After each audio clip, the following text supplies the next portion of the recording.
오늘 이 아침에 우리에게 주신 하나님의 생명의 말씀은 신약성경 357페이지 히브리서 4장 12절에서 16절까지 말씀입니다. 오늘은 제가 한 절 읽고 여러분이 한 절 읽고 이렇게 한 절씩 교독을 한번 해보겠습니다. 12절 제가 읽고 13절은 여러분이 읽고 마지막 16절은 함께 읽겠습니다.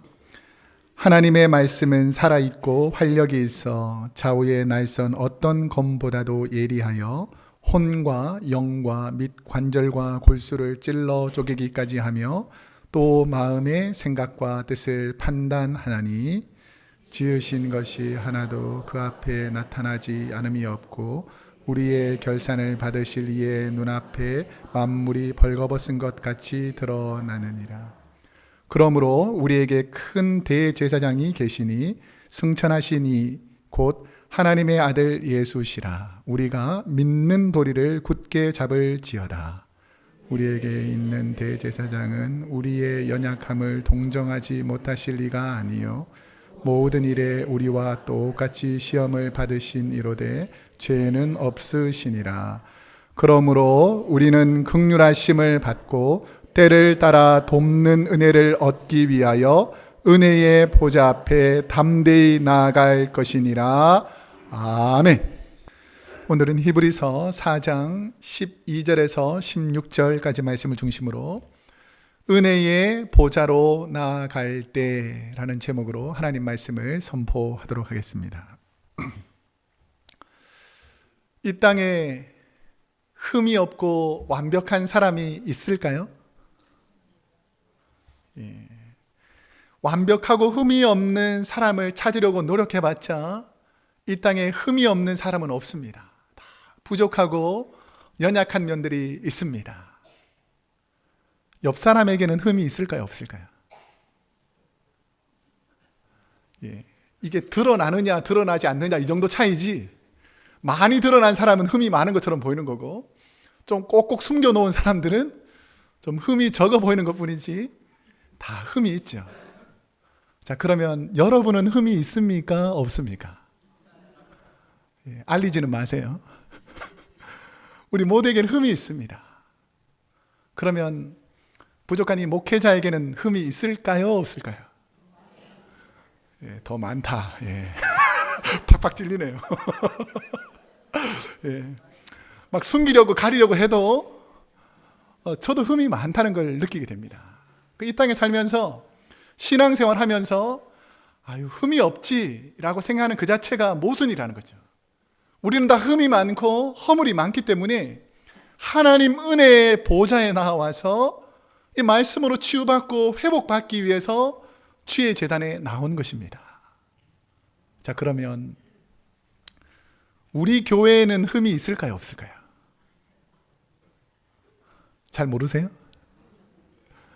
흠이 많이 있죠. 이 드러나는가 드러나지 않는가의 차이뿐이지 모든 교회에는 흠이 있고 연약한 부분이 있습니다. 저 사람만 없으면 교회 신앙생활 잘할 텐데 내가 저 사람 보기 싫어서 교회 못 나오겠다. 이런 마음들이 생길 때가 있습니까? 없습니까? 없는 척 하지 마시고 신앙생활 하다 보면 갈등도 있고 아픔도 있고 상처가 있기 때문에 흠 많은 그런 사람들의 모습을 보면 참 힘들 때가 있습니다. 우리가 신앙생활 하려고 해도 때로는 낙심되는 일, 고난스러운 일, 힘 빠지는 일 이런 일들이 많이 있다 보면 하나님 힘듭니다. 저 신앙생활 하기 싫어요. 나 교회 나가기 싫습니다. 라고 푸념조로 말하고 싶을 때가 있다라는 것이죠. 오늘 본문에 있는 이 히브리서 역시 예수님을 경험하고 주의 은혜를 경험했는데도 불구하고 끝없이 고난이 오는 거예요. 초대교회에 그냥 한 번, 두 번의 고난이 아니라 도저히 참아내기 힘든 수없는 고난들이 예수 믿는 것 때문에 생기기 시작합니다. 그랬을 때에 이 고난받는 사람들, 그 힘든 사람들을 위해서 누군가가 편지를 씁니다. 그 편지가 바로 오늘 본문의 히브리서입니다. 신구약 성경에는 그 성경을 쓴 저자들이 있죠. 하나님께서 말씀을 통해서 누군가를 택해가지고 성경을 쓰게 합니다. 예를 들면 창세기, 출애굽기, 레위기, 민수기, 신명기 이 5권의 책은 누가 쓰죠? 모세가 썼다고 그래서 모세오경이죠. 마태복음은 마태가 쓰고, 마가복음은 마가가 쓰고, 누가복음은 누가가 쓰고. 그럼 히브리서는 누가 썼을까요? 히브리라고 하면 아주 골치 아픕니다. 히브리서는 누가 쓴지 알 수는 없지만 그 히브리인들, 그 고난 가운데, 박해 가운데, 어려움 중에 있는 사람들에게 위로가 되려고, 그분들에게 격려를 해주려고 이 히브리서를 쓰게 됩니다. 히브리서가 언제 쓰여졌는가를 신학적으로 연구해 보면 AD 65년경에 이 로마의 네로가 엄청난 박해를 기독교인들에게 합니다. 그러니까 로마의 지도자들이 유대 종교 지도자들과 결탁을 하거든요. 그래서 네로가 얼마나 많은 핍박을 하냐면 예수 믿는 사람들을 콜로세움에 모아놓고 사자들을 풀어가지고 막 죽입니다. 그리고 사람들을 밤에 기둥에다가 매달아가지고 기름을 끼얹고 불태워 죽입니다. 야간에 인간 촛대로 사용합니다. 그러니까 이런 비난과 고난, 이런 어려움 속에서도 초대교인들이 신앙을 지키려고 얼마나 많은 노력을 했는지 모릅니다. 그런데 AD 한 70년경에 바벨론 포로 이후에 예루살렘 성전이 재건됐다가 로마 시대의 성전이 완전히 파괴됩니다.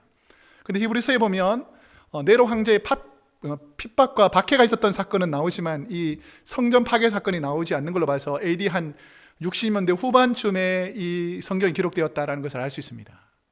이 바꿔 말하면 가장 핍박이 많은 시대에 누군가가 그 핍박받는 사람들을 위로하려고 이 히브리서를 썼다라는 것이죠. 이 초대교회 히브리서가 쓰여질 당시에 보면 그 예루살렘을 중심으로 해서 이방 여러 문화 속에서 2가지 큰 사상들이 그 지역을 점령하고 있었습니다. 그 첫 번째 사상이 뭐냐면 로마의 지배 안에서 헬라 문화를 가지고 나타난 플라톤을 중심으로 한 500년 동안 계속된 헬라 사상입니다. 이것을 헬라 철학이라고 하는데, 헬라 사상의 초기는 초대 기독교의 신앙을 자꾸 흔드는 거예요. 신앙적으로. 그러니까 플라톤은 철학자이기 때문에 모든 사물과 이 땅에 일어나는 현상들을 형이상학적으로, 철학적으로 자꾸 해석합니다. 그러다 보니까 모세오경에 있는 모든 성경의 내용들도 자꾸 철학적으로 풀어보려는 거예요. 그렇다 보니까 하나님께서 피조물을 만드시고 창조하신 이 세상이 불완전하니까 하나님께서 천국을 만들어 놓고 이 천국에 가는 백성들을 구별하고 있는데, 이게 아무나 갈 수 있는 것이 아니고 깨달음이 있어야 되고 도가 있어야 되고 이런 철학적인 것을 많이 제시합니다. 그러면서 이분들은 생각을 가지고 사람들에게 접근하다 보니까 성경의 생각이나 상상으로 이해가 되지 않는 부분들이 많이 있지 않습니까? 그 예를 들면 하나님은 어디 있을까요? 우리는 우리 마음속에 하나님 나라에 그러는데 이게 과학적인 현실적인 눈으로 보면 보이지 않지 않습니까? 그리고 이걸 철학적으로 자꾸 생각하는 거예요. 이 너머에는 무슨 세계가 있는데 하면서 자꾸 교인들 안에서 이것이 옳다 저것이 옳다 막 분쟁을 시키는 거예요. 그러면서 초대교회 안에서도 여러 가지 분열들이 일어납니다. 내 생각이 옳다, 너의 생각이 옳다. 이게 바로 다 헬라 사상에서 시작된 생각입니다. 그랬기 때문에 특별히 사도 바울은 디모데에게 이런 세상적인 생각, 이 철학들, 변론들, 교회 안에서 자꾸 쓸데없는 것을 가지고 이슈로 만들어서 다투고 분쟁하는 것을 철저하게 엄하게 경고하면서 디모데를 가르칩니다. 이 내용이 디모데전서 1장 4절에 보면 그 힌트들이 나옵니다. 한번 읽어보겠습니다. 시작. 신하와 끝없는 족보에 몰두하지 말게 하려 함이라. 이런 것은 믿음 안에 있는 하나님의 경륜을 이룸보다 도리어 변론을 내는 것이라. 그러니까 하나님 뜻을 이해하기보다는 자꾸 모여가지고 쓸데없는 것으로 자꾸 다투고 변론하는데, 그리고 성경을 신화적으로 이해하는데 자꾸 교회 안에서 일이 생긴다는 것이죠. 이렇다 보니까 성경을 잘못 해석하기 시작하고 초대교회 이단들이 막 빠지기 시작했습니다. 그러니까 이게 예수 믿는 것이 잘못된 것이 아닌가, 이렇게 생각하는 사상들이 들어왔다는 거예요. 또 하나의 그때 당시의 사상은 히브리인들이 가지고 있었던 유대의 선민의식이었습니다. 선민의식. 그러니까 유대인들만 택함을 받았고 이방 민족들에게는 구원이 이루어지지 않았다라고 생각하는 사상입니다. 그래서 당시 유대 종교 지도자들은 선민의식에 사로잡혀서 자신들은 아브라함의 자손이며 이방인들은 하나님께서 버린 죄인들이다 이렇게 생각했습니다. 그들은 죄 문제를 해결하기 위해서 셀 수 없는 정도의 수천 수만 마리의 짐승의 피를 제단에 뿌려 자신들의 죄 문제를 해결해 보려고 철저한 율법적인 삶을 강조했습니다. 그러니까 유대인들은 철저히 율법을 지키지 아니하면 안 되는 것으로 인식시켜 놨다는 것이죠. 그 히브리서가 쓰여질 당시의 초대교회 성도들의 상황을 보면 예수님을 믿고 성령의 은사도 받고 여러 가지 신앙적인 경험을 하지만 끊임없는 핍박과 시련 앞에서 예수 믿을까? 그냥 유대교로 되돌아갈까? 예수 믿을까? 이거 잘못된 생각이니까 그냥 내 뜻대로 이전처럼 살까?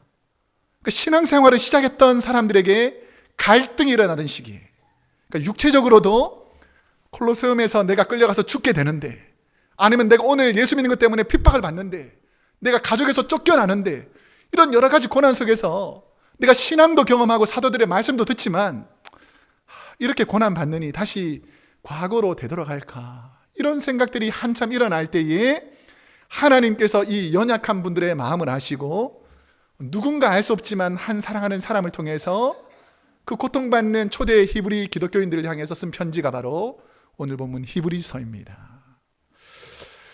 히브리서에 보면 초대교회 성도들의 핍박이 많이 나오는데 그 중에서 히브리서 10장 32절에서 33절에 보면 이런 기록이 있습니다. 우리 함께 읽어보겠습니다. 시작. 전날에 너희가 빛을 받은 후에 고난의 큰 싸움을 견디어 낸 것을 생각하라. 혹은 비방과 환난으로서 사람에게 구경거리가 되고 혹은 이런 형편에 있는 자들과 사귀는 자가 되었으니, 빚을 받았다라는 것은 은혜를 받아서 구원받았다는 거예요. 그런데도 불구하고 고난의 큰 싸움이 날마다 있더라는 거예요. 예수 믿는 것 때문에 얼마나 많은 고난이 있는지 모릅니다. 그렇다 보니까 비방과 환난과 콜로세움 안에서 사람들의 구경거리가 되고 이런 핍박이 끊이지 않았음에도 불구하고 너희가 믿음을 지키는 것을 내가 기억한다 라고 말씀하는 것이죠. 가장 악랄하게 기독교인들을 박해했던 로마의 네로 황제의 박해와 헬라 사상, 철저히 유대 종교만을 강조하던 유대 종교 지도자들이 기독교인들을 핍박하기 때문에 주님을 포기하고 싶었던 그 유대인들이 끝까지 믿음을 저버리지 않고 주님을 따르게 했던, 은혜의 보좌로 나오게 했던 그 이유들이 오늘 본문에 보면 나옵니다.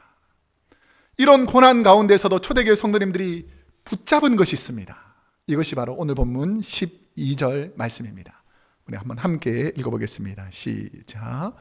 하나님의 말씀은 살아있고 활력이 있어 좌우의 날선 어떤 검보다도 예리하여 혼과 영과 및 관절과 골수를 찔러 쪼개기까지 하며 또 마음의 생각과 뜻을 판단하나니. 아멘. 고난 중에, 박해 중에 초대교회 성도님들이 붙잡았던 것은 살아있는 주님의 말씀이었습니다. 지금 현실은 너무 힘들고 도저히 일어나기 힘든 고난들이 오지만 그 고난 못지않게 하나님께서 살아계셔서 역사하는 일들을 초대교회 성도님들이 경험했다는 것입니다. 자, 하나님의 말씀은 성경책 안에만 있을까요? 하나님은 4, 5천 년 전 아브라함 때만 말하고 오늘날에는 입을 꼭 다물고 계실까요? 하나님은 예수님을 통해서 2000년 전에는 예수님을 통해서 열심히 말했는데 요즘은 말 안 하실까요? 아닙니다. 하나님은 지금도 살아계셔서 오늘 우리에게 말씀하시는 살아계신 하나님이신 줄로 믿습니다. 근데 그 말씀을 경험해야 된다는 것이죠. 2000년 전에 예수님께서 활동하셨던 것처럼, 그 전에 하나님이 역사하셨던 것처럼 오늘날에도 성령님께서 우리 마음을 통해서 지속적으로 오늘 이 예배 시간을 통해서도 말씀하신다는 것입니다. 제가 오늘 말씀을 준비하면서 이 본문과 같은 그 생명의 삶 큐티 말씀을 읽다 보면 오른쪽에 이렇게 삶의 간증 같은 그 예화들을 기록해 놓은 것이 있습니다. 거기에 보니까 전성수 씨가 쓴 말씀으로 키운 자녀 세상을 이긴다라는 글에 이런 스토리가 있었습니다. 그 이민원 1.5세의 젊은 청년이 하이웨이 차를 운전하고 가다가 교통사고를 당하게 됩니다. 그래서 그 자리에서 바로 즉사했다라고 판결을 받습니다. 그러다 보니까 그 시체가 바로 병원 영안실을 오게 된 거죠. 그래서 이제 보통 영안실에 있으면 그 시체를 수습해가지고 이제 장례식을 준비하지 않습니까? 그러니까 큰 쇼크를 받아가지고 이 청년이 죽은 것으로 판단이 되어서 시체실에 왔는데 그 시체를 이렇게 수습하는 분이 권사님이셨어요. 신앙생활을 잘하는 한국인. 그런데 이렇게 닦다 보니까 다시 숨을 조금씩 쉬는 거예요. 그러니까 다시 빨리 이 담당 의사에서 알려가지고 이 형제가 다시 이제 중환자실로 옮기게 됐습니다. 그러니까 중환자실로 옮겨지면서 지속적으로 수술도 하고 치료하는 이런 과정 속에서 깨어나지는 못하는 거죠. 그리고 이 권사님이 애착이 있으니까 그 중환자실에 늘 갈 수 있는 시간에 가가지고 주기도문을 늘 옆에서 읽어줬다는 거예요. 그리고 때를 따라서 계속해서 기도해주고 하나님 말씀을 읽어주고 그런 일들을 여러 번 하고 나서 이제 수술을 여러 번 한 다음에 이 형제가 깨어났습니다. 근데 깨어나서 한 첫 번째 고백이 뭐냐면 주기도문을 외우기 시작하는 거예요.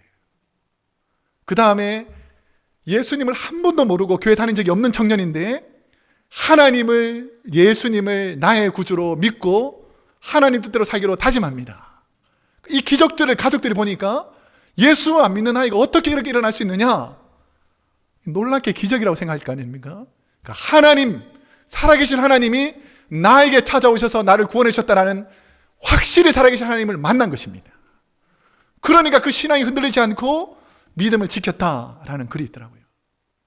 여러분, 살아계신 하나님을 만나기를 축복합니다. 성경 속에서 아니면 2000년 전에 예수님 글 이것뿐 아니라 내가 오늘 기도할 때에 여러분에게 들려주시는 그 하나님의 음성을 들을 수 있어야 한다는 것이죠. 오늘 본문에서 보면 하나님의 말씀의 검의 능력에 관해서 설명합니다. 이게 바로 혼과 영과 및 관절과 골수를 찔러 쪼개게 하지 않은 능력이 있다는 거예요. 근데 오늘 본문에 보면 이 찔러라는 헬라어가 디쿠누메노스라는 단어입니다. 디쿠메니노스. 이것은 뭐냐면 꿰뚫어서 둘러 쪼개다라는 뜻이 있습니다. 꿰뚫어서 둘러 쪼개다. 그 의미를 더 정확하게 이해해 보면 우리가 이 땅에 살아가면서 인간적인 부분하고 영적인 부분이 있지 않습니까? 우리가 신앙적으로 살아가려고 이렇게 노력을 해도 인간적인 부분이 있다는 것입니다. 인간적인 부분. 예, 전화가 이렇게 걸려서 예배 시간에 막 울리는 그런 인간적인 부분도 있지만 이런 것을 바라보지 말고 영적인 저를 보세요. 자, 그래서 어떤 부분이 있었냐면 어디까지 했죠, 제가? 예, 그 뭐냐면 우리가 신앙으로 믿음으로 살라고 그래도 인간적인 것이 자꾸 충돌에 들어오면 인간적인 것에 우리가 영향을 받는다는 거예요. 그러니까 우리는 영적으로 살아가는 하나님의 구원받은 자녀였는데 세상에 근심이 오고 염려가 오고 걱정거리 생기면 육체적인 문제가 자꾸 달라붙는다는 거예요. 영적인 문제에 육체적인 문제가 자꾸 달라붙는다는 것이죠. 근데 이것을 영적인 것에 붙어있는 인간적인 부분을 쪼개내는 것, 둘 사이를 쪼개서 분리시켜내는 것이 바로 하나님의 말씀이라는 것입니다. 그러니까 하나님의 말씀이 뭐냐면 내가 성령으로 살려고 해도 내 정욕과 육신의 소욕들 이런 것들이 자꾸 내 안에 달라붙을 때에 내 의지로는 이게 잘 안 떠나간다는 거예요. 그런데 하나님의 말씀이 있으면 그 육체적인 의지가 떨어져 나가더라는 것이죠. 자, 그러면 그 육체적인 의지가 무엇인가? 오늘 본문 부분에서 갈라디아서 5장 19절에서 21절에 보면 육체의 일은 현저하고 분명하다라고 하면서 육체의 일을 소개해 줍니다. 한번 읽어보겠습니다. 시작. 육체의 일은 분명하니 곧 음행과 더러운 것과 호색과 우상 숭배와 주술과 원수 맺는 것과 분쟁과 시기와 분냄과 당 짓는 것과 분열함과 이단과 투기와 술 취함과 방탕함과 또 그와 같은 것들이라.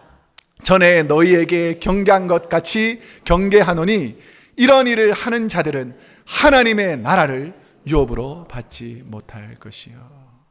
자세히 보세요. 이게 혹시나 우리 마음속에 있을 수 있습니다.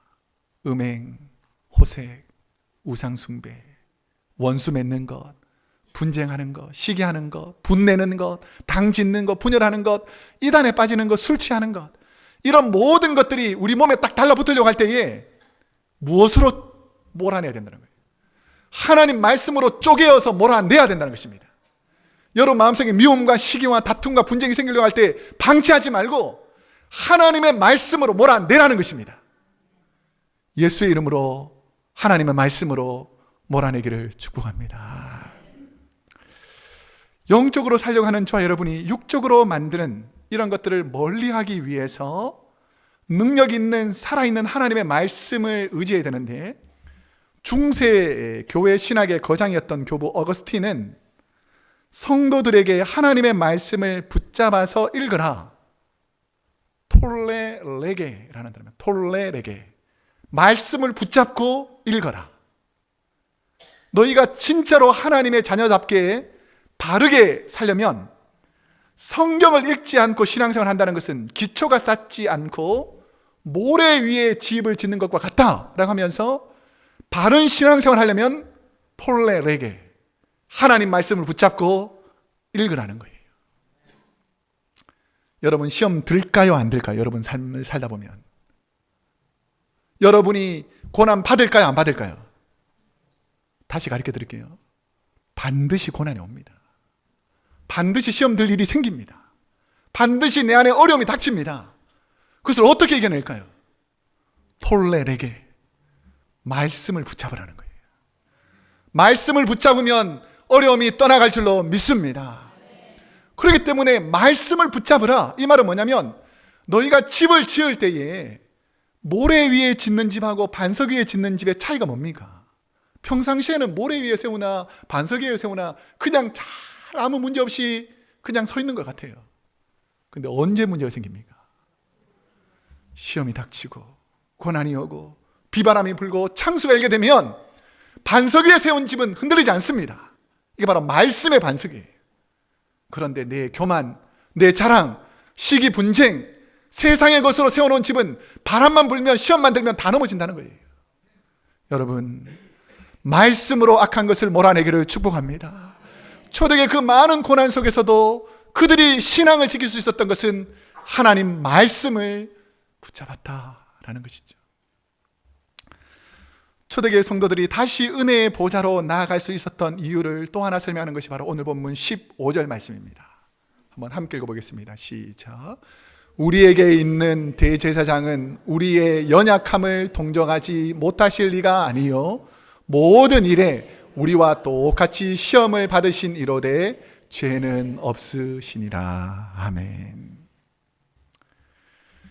저와 여러분이 허물 많고 죄가 많음에도 불구하고 은혜의 보좌, 주님의 제단으로 다시 나올 수 있는 힘은 무엇이냐면, 사랑의 주님이 저와 여러분의 연약함을 다 이해해 주시는 분이라는 거예요. 여러분 잘못이 있습니까 없습니까? 제가 가장 많이 하는, 자주 하는 잘못 중에 하나가 뭔지 아세요? 하나님 앞에서 하나님, 내가 잘못한 것을 이렇게 고백할 때 가장 많이 하는 잘못이, 하나님, 다시는 이 잘못을 하지 않겠습니다. 이래놓고 그 또 넘어지잖아요. 그러면 주여, 똑같은 잘못을 지어서 정말 죄송합니다. 회개하고 눈물 나면서 내가 다시는 죄를 짓지 않겠습니다. 지을까요 안 지을까요? 이게 나만의 얘기가 아니죠. 우리가 죄를 지어도 다시 주님께 나올 수 있는 이유는 뭐냐면, 70번씩 7번이라도 우리가 허물 많고 죄악 많아도 우리 주님은 그것을 받아주더라는 거예요. 내 아픔 사람들에게 말하면 비판하고 욕하고 정죄하는데, 우리 주님께서는 너희가 70번씩 7번이라도 잘못을 빌면 우리 주님은 다 받아주시고 이해해 주시는 분이 바로 우리 주님이라는 것이죠. 당시 대제사장은 하나님과 인간 사이에서 짐승을 잡아 피를 제단에 뿌려서 죄를 씻어서 하나님과 인간 사이의 죄 문제를 해결해 주는 사람이었습니다. 당시 돈이 있거나 살림이 넉넉한 사람에게 대제사장은 자신의 문제를 해결해 주는 분이 될 수 있었습니다. 왜냐하면 내가 죄를 지을 때마다 그 대제사장에 찾아가가지고 양과 염소를 드려서 죄 문제를 해결을 받았으니까요.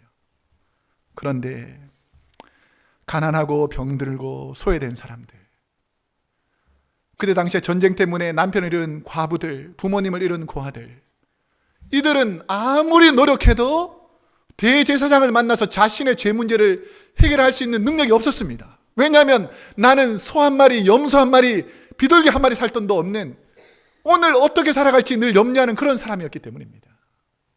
그런데 예수님은 우리의 연약함을 아시고 친히 인간의 몸을 입고 이 땅에 오셔서 제사장들이 만들어 놓은 제단이 아니라 십자가 위에서 겨우 한 번 죄 문제를 해결하는 짐승의 피가 아니라 우리의 모든 죄를 해결해 주시는 주님의 보혈이 저와 여러분의 죄를 씻겨 주신 것입니다. 친히 십자가에 달려서 우리를 살리신 그분이 바로 우리 주님이라는 것이죠. 이것을 신학적으로는 하나님의 파토스라고 부릅니다. 하나님의 파토스. 세계적인 철학자인 아리스토텔레스는 인간의 마음에는 세 가지가 있다고 합니다. 이것을 에토스, 파토스, 로고스가 있다고 합니다. 이 로고스라는 것은 뭐냐면 논리적, 지성적 판단력이라고 하고, 에토스는 인격, 인품, 인격적인 권위를 말합니다. 그런데 이 파토스라는 것은 열정, 뜨거운 마음이라는 뜻인데, 하나님의 파토스, 이것은 뭐냐면 그것은 죽어가는 자녀를 살리기 위해서 부모님의 열정처럼, 우리 다음 슬라이드를 한번 보여줄까요? 자, 예수님께서 우리를 살리시기 위해서 어떠한 모습으로 제물이 되셨느냐, 이것이 바로 하나님의 파토스입니다.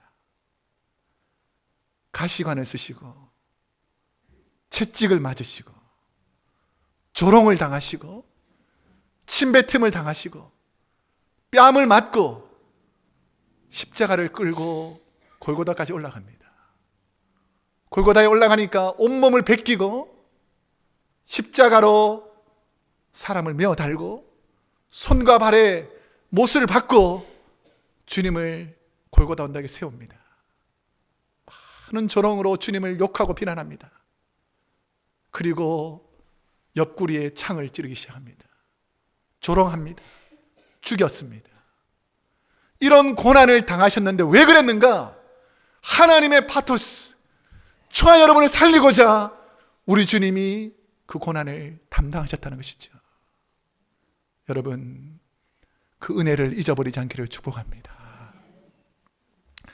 하나님의 파토스, 말씀을 통하여 변화된 사람은 그럼 어떻게 살아가는 사람인가? 오늘 본문 16절 말씀을 우리 한번 함께 읽어보겠습니다. 시작. 그러므로 우리는 긍휼하심을 받고 때를 따라 돕는 은혜를 얻기 위하여 은혜의 보좌 앞에 담대히 나아갈 것이니라. 아멘. 허물 많고 죄 많은 저와 여러분이 때로는 예수님을 배반하려고 하기도 했고 교회도 안 나가기도 했고 성도들 비난하기도 하고 여러 가지 어려움이 있었던 내가 다시 하나님께로 나아갈 수 있는 그 담대함, 이것이 어디에서 나오는가? 하나님의 은혜가 있으면 다시 나올 수 있다는 거예요. 우리는 시험 들 수 있습니다. 우리는 흠이 많습니다.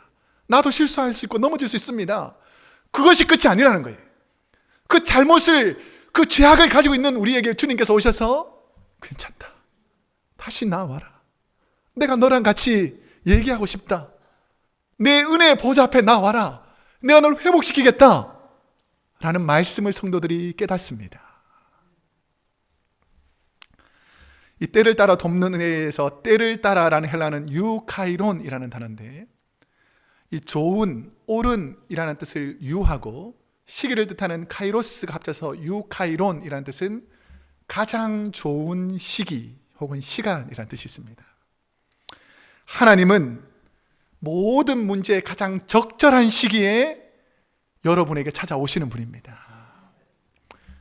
당시 시대적 상황에서 보면 예수를 믿는 것 때문에 핍박과 고난, 죽음의 위협이 많았던 초대교회 성도님들에게 우리 주님은 그 넘어져 있는 성도들, 그 형편들을 아시고 찾아오셔서 그 누군지는 알 수 없지만 히브리서 기자에게 편지를 쓰게 합니다. 이 고난 많은 받는 이 자녀들에게 편지 써라. 그리고 그 히브리인들에게 내가 너희를 기다리고 있다. 은혜의 보좌로 나와라. 다시 회복되라. 라고 편지를 써서 그들을 위로하고 있다는 것이죠. 그분이 바로 저와 여러분을 사랑하는 우리 하나님이신 줄로 믿습니다. 말씀을 준비하면서 부족한 저와 우리 교회에 베풀어 주신 하나님의 은혜를 묵상해 보았습니다. 여러분은 어려운 순간에 도우신 하나님의 은혜가 있습니까? 내가 너무나 낙심해서 쓰러져 있을 때, 일어날 힘도 없었을 때에 하나님께서 도와주셔서 다시 이 자리에 온 은혜가 있을 것입니다. 부족한 저의 간증을 제가 어제 목장 모임에도 잠깐 나눴는데 한번 나눠드리겠습니다. 제가 한국에서 부목회자로 5년간 섬기다가 그 교회 담임 목사님께서 유학을 보내셨습니다. 그래서 2년간 생활립을 보내주셔가지고 유학을 처음 시작하게 됐습니다. 공부에 대한 부담도 많고 처음에 루이빌 켄터키라는 곳에 있는 루이빌 장로교 신학교에서 공부를 시작했습니다. 그런데 아내가 미국으로 온 지 2주 만에 아프기 시작했습니다. 먹을 수 있는 음식이 찹쌀 요만큼이었어요. 이 세모이처럼 요만큼밖에 못 먹었습니다. 그리고 저희 집에는 항상 그 밥상 식탁 옆에는 그 아내 옆에는 이렇게 흰 물그릇이 있었어요. 맹물 그릇. 그래서 김치를 이렇게 물에 적셔가지고 이것도 조금씩밖에 먹을 수가 없었어요. 왜냐하면 조금이라도 많이 먹으면 위가 너무 아파가지고 밤새 잠을 못 자는 겁니다. 그러니까 먹는 것을 제일 두려워하는 거예요. 그러니까 잠을 자지 못하고 영적으로 흔들립니다. 그래서 제가 처음에는 그걸 잘 몰랐어요. 저도 새벽 2, 3시까지 리포트 쓰고 또 미국에서 또 처음 공부하다 보니까 영어로 수업하고 따라가고 이게 너무 힘들어가지고 6개월 동안 몰랐습니다. 그런데 어느 날 영적으로 육적으로 거의 죽음 앞에 선 아내가 저에게 부탁하는 것이 가정 예배를 드려달라는 눈물의 애원을 했습니다. 목사님, 제발 예배를 드려주세요. 나 이러다 죽을 것 같아요. 그러니까 육신의 고통과 영적인 두려움이 막 다가오니까 이제 곧 죽을 것 같으니까 제발 살려달라고 예배를 드려달라고 그랬어요. 그래서 우리가 한 것이 바로 예배를 드리는 거였습니다. 가정에서 예배 드리는 거. 제가 처음으로 우리 아내하고 저하고 우리 애 둘 앉혀놓고 예배를 드리기 시작했어요. 그래서 막 열심히 예배하고 찬양하고 기도하고 막 하나님께 예배를 매일 거의 1시간 이상씩 했던 것 같아요. 육신의 질병이 나았을까요? 안 나았을까요? 안 나아요, 안 나아. 그렇게 했으면 나아야 될 거 아니에요. 근데 육신의 질병은 여전했습니다. 낫지 않았어요. 그런데 마음이 회복되기 시작했어요. 너무 고통스러워하는, 이렇게 막 기도 드릴 때는 막 예배 드릴 때는 너무 기쁘고 즐거운데 다시 현실로 돌아와서 아침 점심을 먹어야 되면 이게 막 속이 쓰려서 막 애통하는 거, 그리고 밤잠을 못 자서 밤새도록 막 고통하는 아내를 보는 게 참 힘들었습니다. 그러면서도 우리가 끝까지 붙잡았던 게 뭐냐면 하나님 말씀이었어요. 하나님 도와주신다. 하나님 도와주신다. 말씀이 역사하면 도와주신다. 그 말씀을 붙잡았어요. 그렇다 보니까 하나님께서 은혜를 주셔가지고 제가 35살밖에 안 됐고 이제 한국에서 공부했었지만 미국에서는 공부한 게 짧은데도 불구하고 담임 목회 지역을 열어주셨습니다. 35살의 젊은 나이에. 그래서 담임 목회를 첫 번째 가서 이렇게 하는데 막 성도들이 부흥하면서 성전을 막 건축하게 됐어요. 그러니까 성전을 건축하면서 또 교인들이 얼마나 또 이렇게 막 어려움이 생기는지 몰라요. 막 이것저것 때문에. 그렇다 보니까 또 아프기 시작하는 거예요. 뭐 했을까요? 또 예배를 드리기 시작했어요. 하나님 살려주십시오. 도와주십시오. 그래서 이제 한 4년 정도 지나서 동부에서는 가장 큰 한인교회라는 교회, 막 수백 명이 모이는 가장 큰 영향력 있는 교회로 옮기게 됐습니다. 그러니까 많은 사람들이 잘 됐다고 막 칭찬해주고 부럽다고 막 말했어요. 근데 가보니까 엄청난 어려움과 시련과 연단이 기다리고 있었습니다. 저는 목회가 늘 좋은 줄 알았는데 가보니까 너무 힘든 거예요. 사람들은 막 큰 교회, 좋은 교회, 훌륭한 목사님이라 그러는데 하루하루가 가시방석인 거예요. 동성애 문제로 늘 싸우고 성도들이 다툼이 끊이지 않고 하나님 어떻게 합니까? 라고 생각할 정도로 잠을 잘 수 없는 고난이 있었습니다. 제가 누우면 바로 자는 사람인데 밤새 한숨도 잠을 못 자는 거예요. 교회 걱정하고 성도들 걱정하고 내 인생을 걱정하고 이런 염려와 걱정. 그럴 때마다 우리가 한 것이 있습니다. 뭔 줄 아세요? 11시부터 1시간씩 정해놓고 애들 보낸 다음에 우리가 계속 예배드리면서 기도했습니다. 그리고 말씀을 붙잡았어요. 하나님 도와주십시오. 하나님 도와주십시오. 하나님 도와주십시오. 그래서 온 교회가 바로 우리 크로스웨이 교회입니다. 저는 늘 생각한 게 있어요. 하나님을 붙잡지 않으면 언제든지 망한다. 하나님의 도우심이 없으면 우리는 언제든지 쓰러진다. 그렇지만 쓰러지고 넘어져도 하나님 붙잡으면 다시 일어난다. 여러분, 하나님을 붙잡는 분이 되기를 축복합니다. 고난이 지난 후 저와 아내에게 생긴 것이 있습니다. 이것은 뭐냐면 어떠한 고난이 와도 어려움이 닥쳐도 이제 두렵지가 않은 거예요. 그래, 또 더 큰 고난이 와도 내가 하나님 말씀 붙잡으면 하나님께서 이기게 주신다. 이 정도 고난은 아무것도 아니다. 또 지나간다. 하나님 붙잡으면 하나님께서 도와주신다라는 확실한 믿음이 생겼습니다. 여러분, 하나님을 붙잡아야 살아납니다. 우리가 얼마나 흠이 많고 잘못이 많습니까? 넘어뜨리려고 하면 얼마나 쉽게 넘어집니까? 그런데 하나님 말씀 붙잡으면 안 넘어지더라는 거예요. 비바람이 불고 창수가 일고 어떻게 우리 가정에 이런 일이 있냐? 어떻게 우리 교회에 이런 고난이 오냐? 눈물 흘리면서 기도할 때 하나님이 도와주신다는 거예요. 걱정하지 마라. 네가 말씀 붙잡고 나를 붙잡으면 내가 너를 결국은 이기게 해주겠다라고 말씀해 주는 거죠. 여러분, 하나님 말씀 붙잡아야지 회복되는 줄로 믿습니다. 이제 말씀을 맺겠습니다. 여러분의 은혜의 보좌는 어디에 있습니까? 여러분이 눈물 흘리며 하나님께 은혜를 경험하는 장소가 도대체 어디입니까? 그 은혜의 장소가 우리 크로스웨이 교회가 되기를 축복합니다. 힘들 때마다 주의 제단에 나오세요.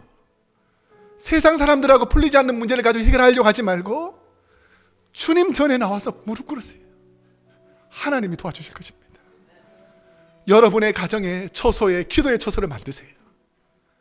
아무에게도 방해받지 않는 하나님을 붙잡을 수 있는 그 기도의 처소를 붙잡아야 여러분의 가정이 다시 살아나는 것입니다.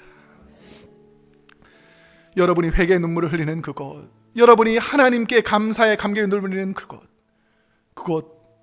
그곳이 바로 은혜의 보좌입니다. 오늘 우리가 힘들고 어려울 때에 누구를 의지하겠습니까?